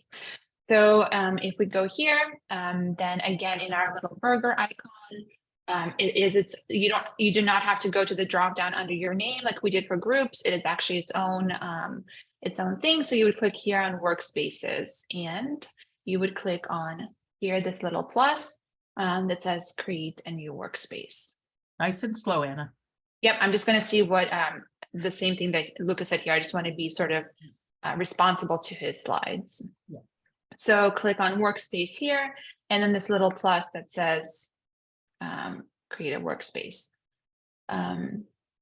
Here is the place where I think we may have some hiccups. So I'm going to be, I'm just going to let you know if you have a hiccup here, don't worry about it, but this is how it's going to look. So you're going to create a workspace. And it's possible that not even everybody gets this pop-up. This pop-up only happens if you already, I believe, linked to a billing project, which all of you should be. You should be linked to our free Terra Think-a-Thon billing project. But I would like to let you know if you sort of have a collaborator or friend or colleague who's going through this and they are not linked to a billing project yet, this, I believe, does not pop up, right, Liz? This will look different if there's no billing project available. Yeah, it'll be, it should be pretty clear if there's no billing project to select. Right. Yeah, I'm just saying it will look different and you will get sort of like stopped at this phase. So let's go through this, and if there's a problem, then put it in there. So you would put in your workspace name. So I would say this is ScHARe Think-a-Thon and then test. And then you would click, and here you would pick this ScHARe temp billing. I believe, I just want to go back to the slides to make sure, right, so ScHARe temp, I just want to make sure that Luca does not want us to change anything. No, So please do not change the location of the buckets. You can put in whatever description you want, and please do not do anything with the authorization domains. don't hit the authorization domain. Right, so we would just say, this is a test, or we can say, you know, this, because this would be eventually shared. This workspace is meant to demonstrate the analysis for our publication, Okay, so titled whatever. do not hit anything in authorization domain. Right, don't do anything here, just click workspace. Give it a second, totally fine if it's thinking. And you guys are all doing it at the same time, so. Here we go. It's synchronizing, that is totally okay. Now, hold on just a go ahead. minute, Anna. Yep. So if you did this and you created your own workspace, notice the tab up on top. And it says ScHARe Think-a-Thon test. See the tab under the Chrome? So now you know you're in this workspace. You've created your own workspace because it should be the same title on that little tab that you just created. Everybody good? Any questions? Did nobody not make a workspace? Looking. Questions? Okay, good. It looks like we got it. Okay, great. Okay, so Congratulations, you have a workspace. Sharing the workspace. So again, before we share, I just want to let you know that you have some information here, some basic things like when you created it, if you have any workflow submitted, your access level, which is important. You are the owner. If folks have trouble with certain things, you could sort of ask them to look on, you know, the access level. You do have information about, you know, your cloud costs here. And you can open this view in the Google Cloud Console, which we will walk you through later, just to let you know that you have sort of cost information also available here. You have information about who the owner is, and you can also add tags to this workspace because eventually you may have many workspaces. For example, if you are working on different publications or different analyses, and so that you would be able to add tags to those. And actually, I don't know much about this notification, but it seems like you are also able to receive notifications if someone makes changes to it or makes submissions to it. Liz, I don't know if there's anything about notifications that's important. Yes, it's actually a really handy feature if people are running workflows, little workflows in the workspace to analyze data. It'll notify you when it's done running, so you don't have to hang out in the workspace while you're working. Great, fantastic. Very good. And we will walk you through all that. See, there's also a million things that I don't know yet. So we are all learning together. Okay. Very good. So if you wanted to, you can also share your workspace. So for example, you can share it with your collaborators so that they would know how to access it. So we would go to, I guess, Workspaces. Let me see if I did that right. Did I do that right? Where would I go to? And then go to Workspace. I did it was under clone. You have to hit share. Oh, let's call this out to folks because people are asking me in the chat about sharing. Yeah. So are you on your workspace? Yeah. All right. Go to the workspace. Yeah. And then go to the vertical 3-dot icon. Yep, right there. Hit the. You can get out of that error. Yeah. Yeah. There we go. Oh, there we go. Select share. Okay. Is everybody able to get there? So it looks a little bit different than we have on our slides. Well, if you it's there, but Anna, would you go back, please? Yes, absolutely. So go back to the 3 dots. No, the 3 dots. The three Oh, dots. well, can let me also- just go from the beginning. Go Anna- ahead with them. Real quick, I want to say, I think the reason why it looks different, and I want to call this out too for everybody, is that another way you can get modify the sharing is you see that access level. You see the three dots. Oop. Yeah. Yeah, that's the one way you Oh, can modify it before you okay. go inside. Okay, let's go back inside though, please. Okay, absolutely. Now click on the three dots and just hold for a second. So notice that in this workspace, these three dots actually do several things. They allow you to clone the workspace. So it means that, let's say you're going to do something similar and you want to, but it's with a different team of people. You can actually duplicate it or clone it. If you hit the little share piece, this is where you start to add the people that you want into your workspace team. You can lock it so that other people can't get in or nobody can mess with the workspace. And you can also delete people from the workspace. So we're going to click on share. I think this is deleting the actual workspace, but we are going to share. So this is how we're going to add people to your workspace. And if no one else, you can add me. Is Just it to mail? get to practice Is that it. right? Yeah, that's it. Just so you can get practice adding people to your workspace. And then you pick their permissions that you want them to have. Do you want me just to be a reader, a writer? I'm not the owner. The owner is you who created the workspace. But like for today, we made Liz, who is a guest, we made her an owner of the workspace. So you can make temporary owners and then remove her later. Or you can have 3 or 4 owners, because I think Nick, Anna, are you an owner?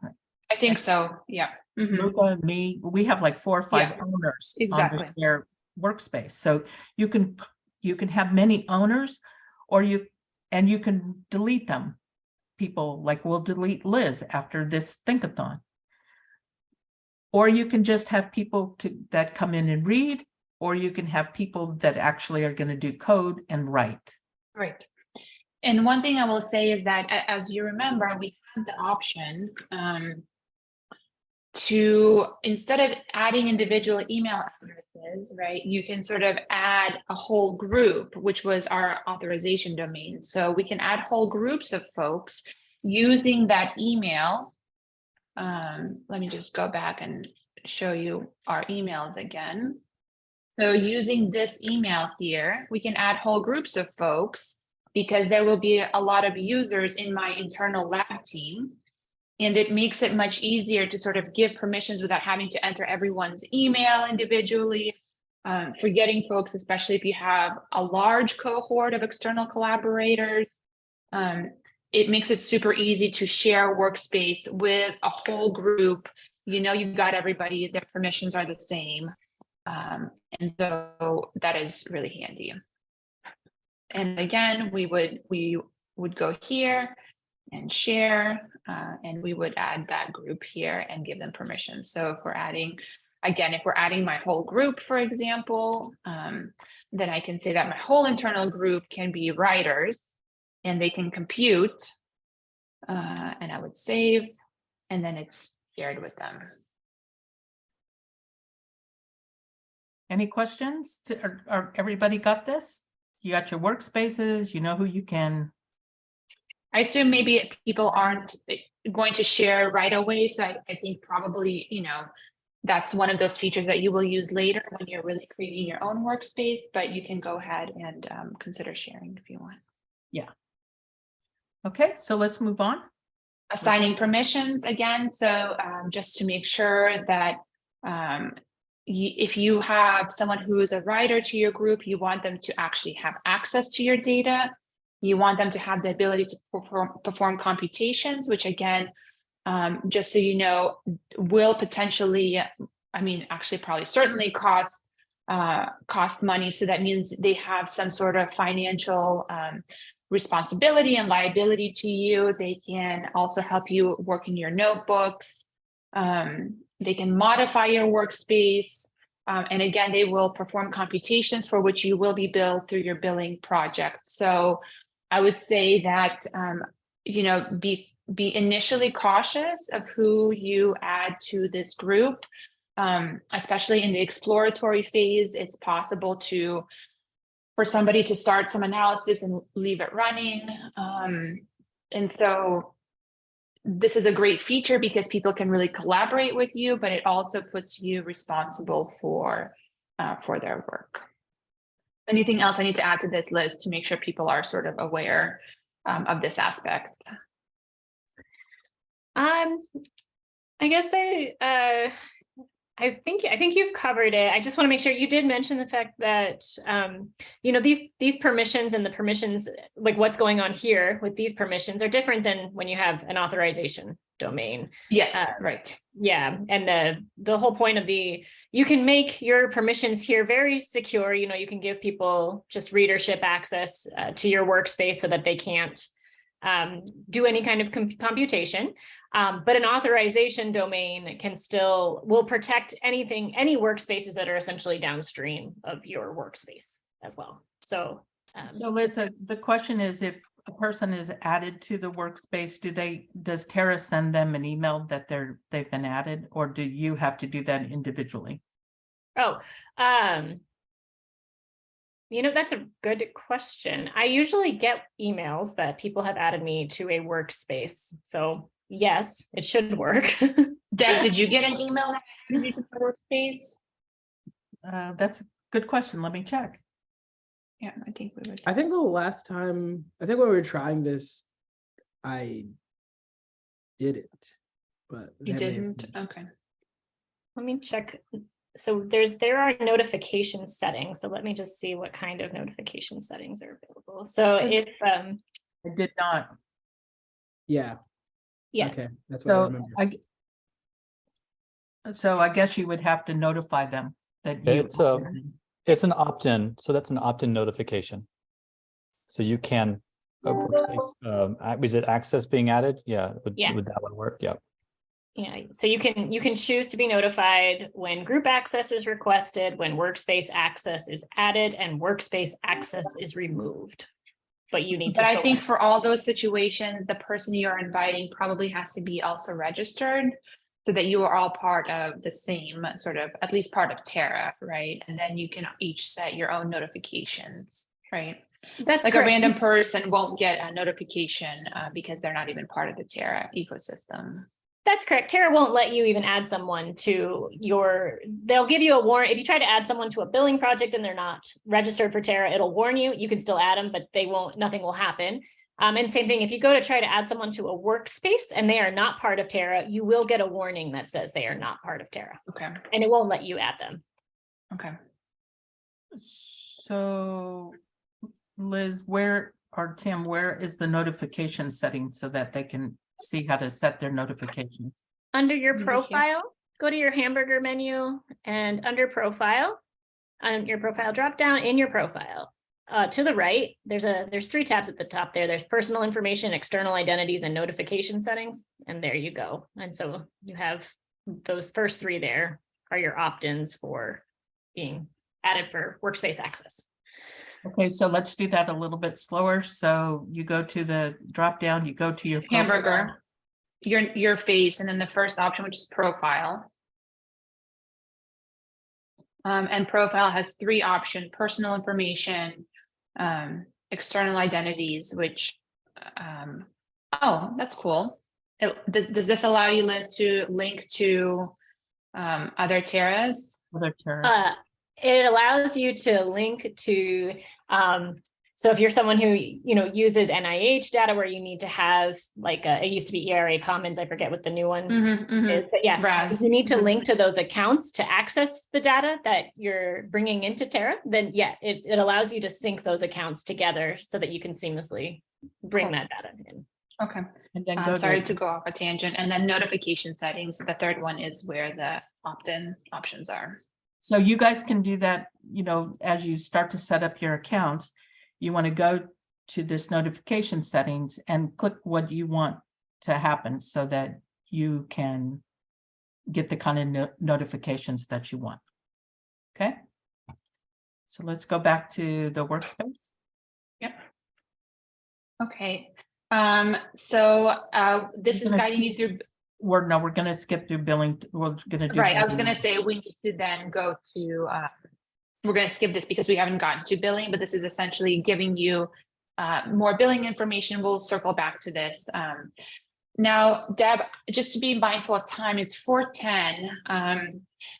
So we have two things we could do: notebooks and environment or billing. I want to do notebooks and environment, and we'll do billing next month if we don't have enough time. Okay. Okay, so let's go through notebooks and environment then.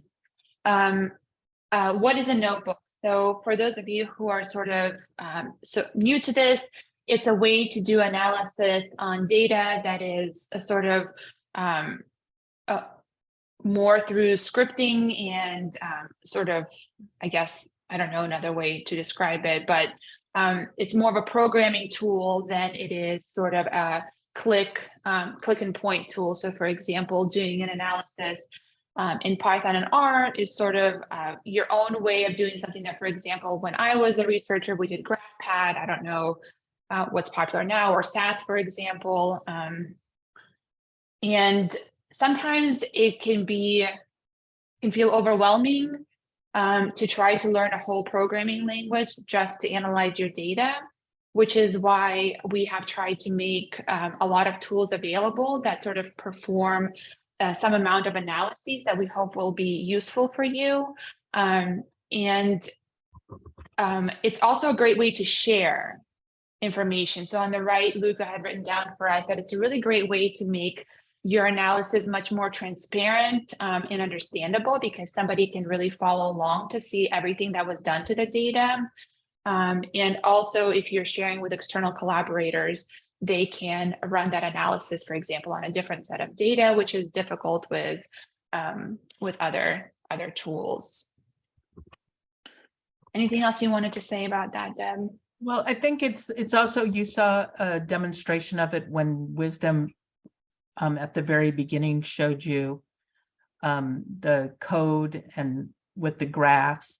It's almost like it's like code that is already written out for you. And it took a lot of time to do that code and put it on there. But we did this so that it was easy for you guys to start using. So it's like prefab, made up, not made up, obviously. It's determined code so that you can just cut and paste rather than have to type it in yourself. So for those of you who know Python and R, you would have to type in all of that code that in a notebook you can just cut and paste. So if you go up to the tab in ScHARe, I mean in the Terra platform on notebooks, you'll see all of these different notebooks that are available to you. So we would see it here under analysis. So under analysis, you notice all these different titles are different code. So if you scroll down a little bit, Anna, please. So there should be the first one, which is, so they are numbered. They're just here out of order because they're by last modified, but you can rearrange those also, by the way. yes, right. I just want to let folks know that the way that it's written here. So introduction to Terra, list of data sets available. I think we don't have that one here yet, but we will have a list of data sets available, an introduction, a few introduction, how to set up your R environment or your Python environment, and how to do various things, which again, and basically this is step-by-step instruction. So let's just click on one of them. Absolutely.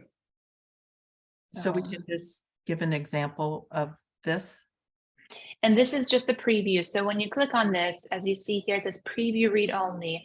We are not launching any works. We are not launching anything. There's nothing sort of computing in the background. This is not running on anything. This is just for you to have a look at what is in there. Exactly. So in this particular notebook, this is the information that is in that notebook. So it allows you to sort of see all the parts to it. Scroll all the way down, please, Anna. Absolutely. Oh, I think this is the end of this one. Okay. And so let's go to open. Yep. And it is going to take a little bit of time to spin this up. And you can also see some of the information of how much it will cost to sort of to run. And it is running in a Jupyter environment, but I could have also changed the environment. I believe if I just click on this. So this notebook is only for Jupyter, but I will show you how we can create a notebook. And if you don't want to use Jupyter, you could use something else. Why don't we go back while it is spinning up, and talk about creating a notebook. Would that be okay, Deb, if we just sort of concurrently moved on to this while that is Loading. going on? Yeah. So we will go back to the workspace that I created that was for my lab. So we will go back to our hamburger, my workspaces, and I will go back to my SOA that I created for my lab. And we will just click, because here we don't have any of those preloaded analyses that we have in the Think-a-Thon, or that will be available to you through ScHARe. So we had created just a completely novel workspace that doesn't have anything in it. We will click start. Let me go through some of these slides so that we're not popping back and forth. And here we will actually be able to pick where we want to analyze it. So for the sake of keeping it concurrent, we will pick Jupyter, but of course you would be able to pick if you wanted to do an RStudio or Galaxy. And you can name your we need notebook. to, Anna, we need to explain what Jupyter and Studio are and Galaxy are. There are different places where you can script and code your workflows. So they're different. I don't know another way to explain it. Wisdom, Liz, how would you sort of distinguish between? Jupyter would be for Python. Sure, therefore, right. Yeah, so go ahead, sorry. Tim. Go ahead, Tim, you got it. All right. So these are different kinds of analysis environments, and they're just different ones for different approaches. Right. Yeah, so Jupyter That's a great way Notebook. to phrase it. Jupyter Notebooks are for typically Python, but actually it can be multiple different languages, including like C++ and other ones. So they can be lots of different ones, but those are the notebook environments you tend to hear people talk about, and you saw Wisdom earlier show. RStudio is a classic place for you to use R programming. And so that's the interactive IDE for R for doing analyses. Galaxy is a large open source project of lots of different computational biologists that get together and add tools and have it so it's more of a UI or having windows that you can work with to turn on tools and stuff. And so it's a little less programming, a little more working with windows and user interfaces. So it just depends upon what you're interested in, but all three are available. And eventually we hope that someday where it says select an application, that will also have a SAS option so that we can use statistics as well, but that's to come.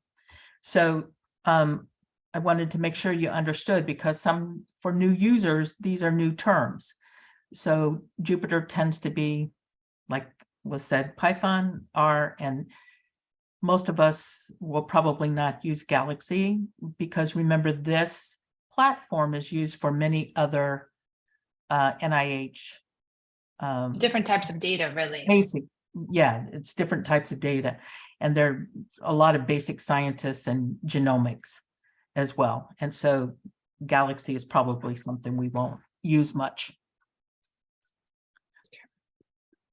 So again, we would start, We would pick the application that we want here, which would be Jupyter. We would title it.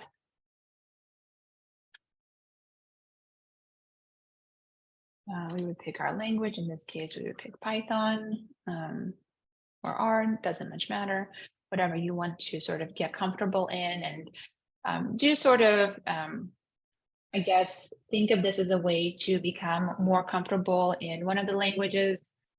Don't feel the need of becoming an expert or even a novice explorer in both. So you saw that our notebooks were available sort of for both. And so feel free to make a decision, maybe based on what your collaborators use, what other folks in your lab have expertise with, and sort of start exploring one of those scripting languages instead of feeling the need to do both. So the reason that you would want to create a notebook like this, and what Anna's doing right now, so as she creates this notebook, if you find that you are running the same code all the time, let's say we're doing bias mitigation and we want to do a hidden forest type of analysis to look at bias mitigation, we can write that code out and then just save it in our notebook, so we don't have to keep coding it every single time. We can just go to our notebook code and run it. So this is for people who really know Python or really know R.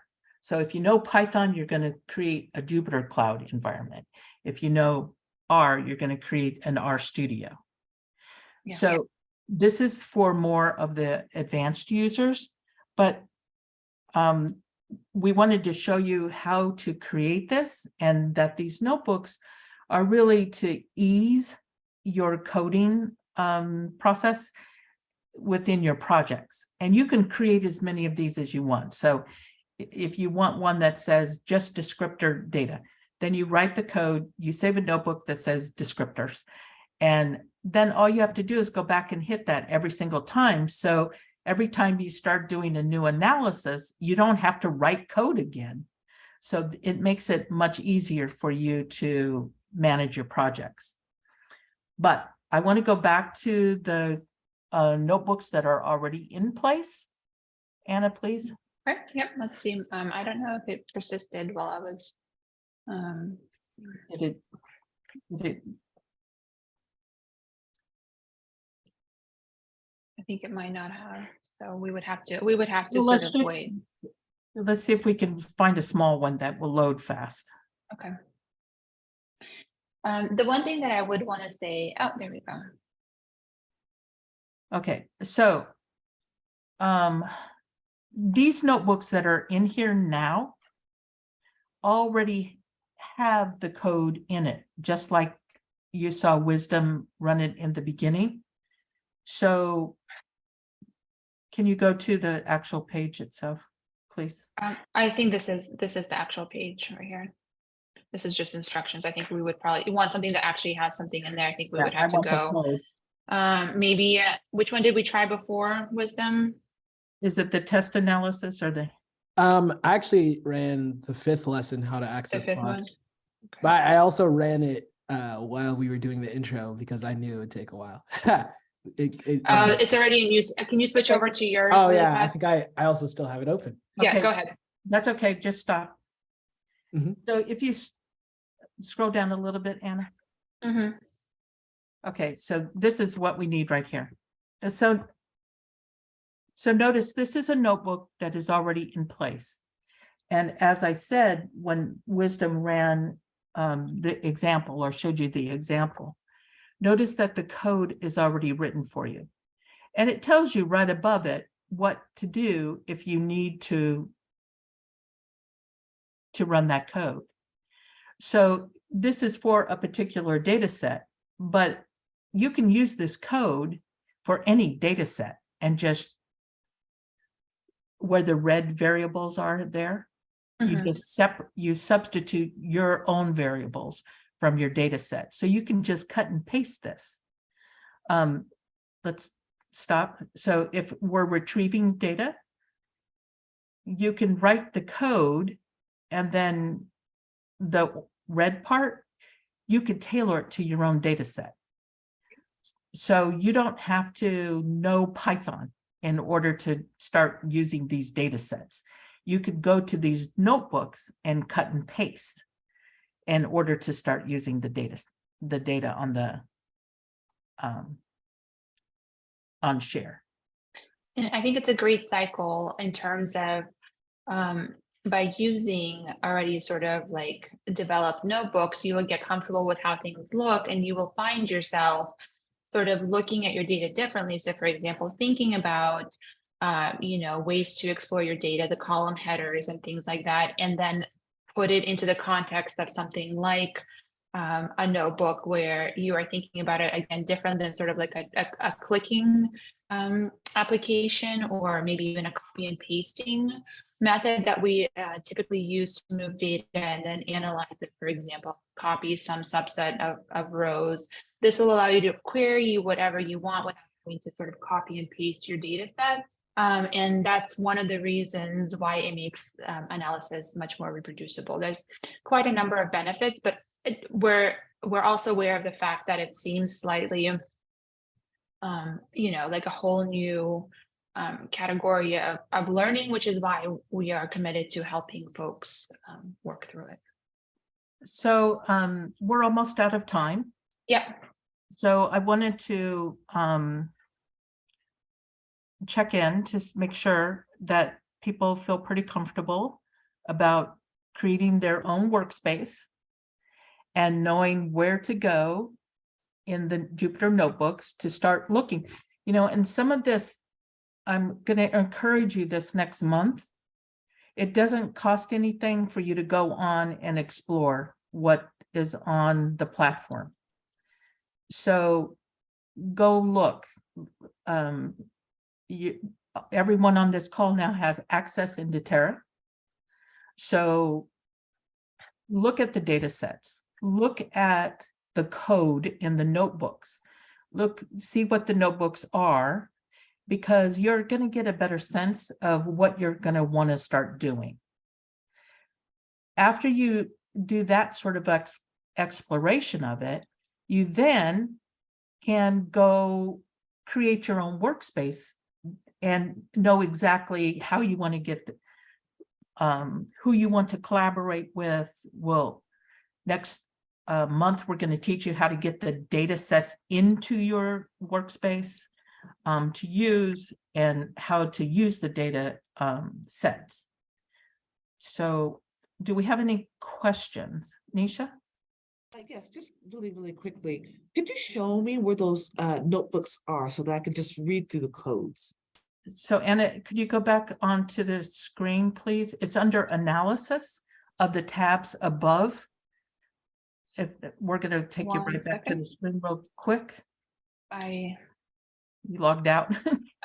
Yeah, but it's okay. Under analysis. So under when you're in the Terra space, in the Think-a-Thon. Mm-hmm.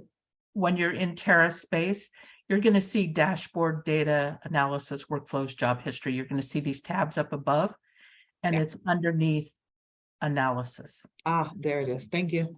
Okay. Excellent. So this, and then all of these listed here, and you can sort them in order so that they go 1 through, I think there's 10 on there. And they're in that order because it's kind of the order you should get comfortable in using the space. Okay. Any other questions? One last thing.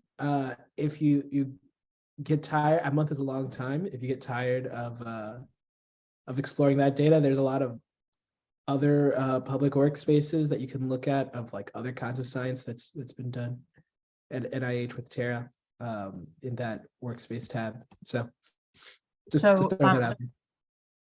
So let's finish up with any last comments or questions. Okay, good. And the next Think of, Deb, one last question. I think it's important. Is this the same as what I will see as registered to the All of Us Researcher Workbench, or how do I bring all of us data into this workspace? That is yeah, so a whole conversation. yeah, so it is, is Tim still on? Tim,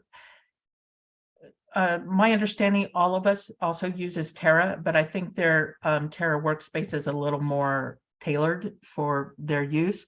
But what you will see on their workspace is very similar to this. Yeah, so if you learn this, you'll hopefully be very comfortable in the All of Us environment, but you will need to log into the All of Us environment directly to work with that data. Am I wrong?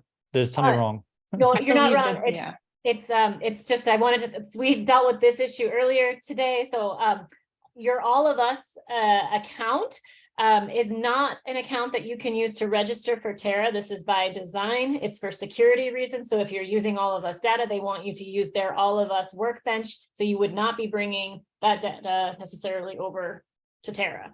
I think All of Us was designed specifically to not be able to move data off. And the reason Yeah. for that is because All of Us data has so much personal information. Yeah, but the user experience, what you're learning here will translate over and you'll be able to use that environment. You just need to log in there with their login. That's all.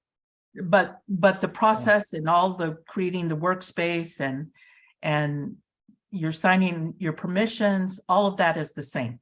It's so you learn it here, you can go there and in their environment and do exactly the same stuff. And we will get more into all those things as we sort of go along on our journey. All right, so I thank you all for participating today. I hope this got you started with your workspaces and looking at code.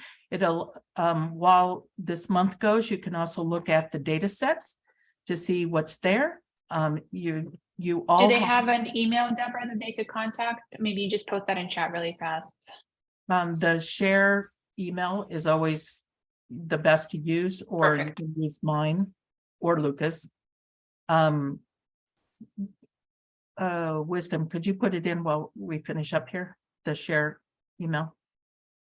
So if you have any questions in the interim, of course, you can always contact me.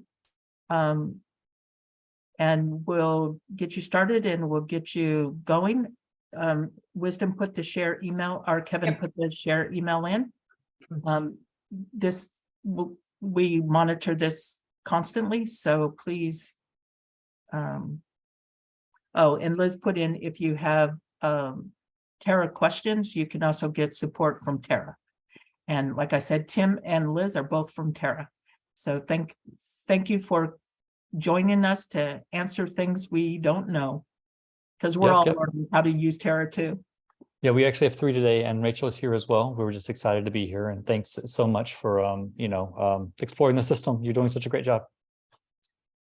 All right, until next month.